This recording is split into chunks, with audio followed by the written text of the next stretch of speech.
Has your cruise control button on your Honda Accord failed? Well, today I'm going to show you how to fix that. Hey man, say man, back at y'all again today, man, with another video. Guys, today the cruise control switch in my Honda Accord is not working, so we're going to get straight into the car, take a look at what we've got going on, and see if we can fix it. So the first step is going to be to turn your steering wheel about this way. Whenever you engage cruise control on your Honda, do you have to hold the button down just like this for it to stay engaged? On mine, I do, and today I'm going to show you how to fix that. Go ahead and turn your steering wheel into this position. Once you have the steering wheel here, you'll be able to look at the back of the module and reveal the screw holes. From this point, you're just going to want to go ahead and get a screwdriver, put it inside the hole on the back of the steering wheel to release this entire mechanism here. Once we get that off, we can dive into the button itself. So here's what it looks like once you got it out. Be careful, guys. I did break this piece of plastic that holds the wire to the module itself, so it's not flapping around. So I'm going to have to JB weld that, plastic bonded or something. But I am going to go ahead and take off these screws and see what it looks like underneath. Whenever I took off these screws, the plastic piece literally just came right off for me. So here's what our module looks like on the inside, and we need to take a look at the switch underneath that. And here's what that looks like. Since I have not disconnected this white plug, I'm gonna go ahead and pop the hood and disconnect the battery just to make sure I don't fry nothing. Got a good bit of corrosion over there, but it is pretty simple. Just go ahead and loosen up the bolt, take this bad boy off. Here is my new part. I just ordered this guy off eBay. Didn't really expect it to come with any instructions. However, guys, look, it did come with a few instructions. So those are those instructions right here. If you'd like to check it out, read those, pause the video, screenshot it, whatever you need to do. And here are the associated pictures. Basically just what I'm showing you. It looks like that guy did not unplug his either. He just went ahead and replaced that button straight on board in the car like I'm doing. The method I'm using to replace this switch is going to be very minimal. It's just that white plastic piece on the inside here that you see that we're actually replacing, just the white plastic piece.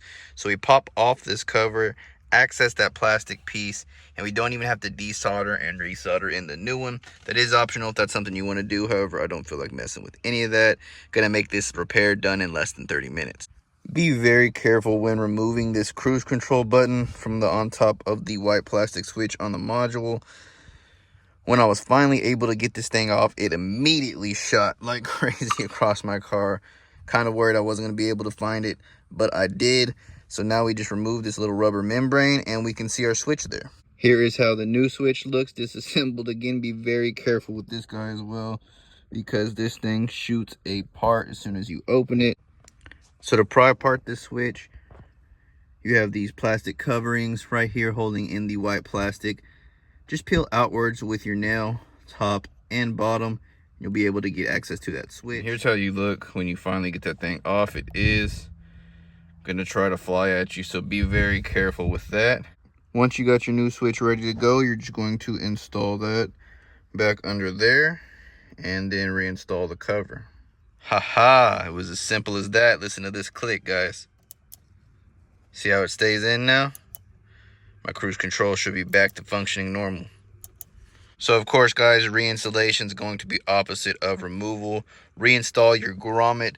Go ahead and put your plastic fascia holding your buttons in back on. Screw it back up and you should be good to go. Don't forget to screw the circuit board into your plastic fascia as well. Before bolting this thing back together, go ahead and make sure those black pins right there are pushed in where they need to be.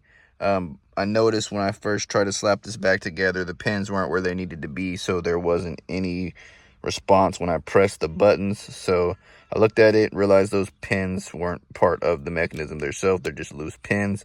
So make sure they're in the right spot before screwing it back together. Now that these pins are in the right spot, you have a button response. That's what you need to look for before screwing it back together. Go ahead and get your screws in there and screw them back down. These two holes here and here are for the screws you originally took off that are on the back of your steering wheel. One comment I read on some of the videos I watched is that these screws are not captive for everybody. Some people were removing this item from their steering wheel and the screws actually fell and got lost in their steering wheel. So be sure not to jostle those things out of their place. Be very careful when you put it back together. and just screw them back together. So go ahead and get this thing affixed back where it needs to be. You gotta hook this under the wheel, then you can slide it up and get it back in there. Just like that. Once you got it into place, you should just be able to slide it right back and get it in there. So I went ahead and started the screw on this side. I'm gonna start it on this other side as well. That way the losing the screw thing doesn't have a chance to happen. All right, guys, we got it screwed back in nice and secure. And my cruise control button actually works now. Let's go put that battery back on and test it out. And if your battery was pretty corroded like mine, go ahead and clean that bad boy up a little bit before you slap it back on. Now let's go ahead and check when we insert the key if our cruise control light stays on. All right, guys, got the key back in. Now let's see if our cruise control button works. Sure does. That's all there was to it. Less than a 30-minute repair in just 10 steps. Thank you guys so much for watching this video. Comment down below if you have any questions, and I'll see y'all in the next one. Peace.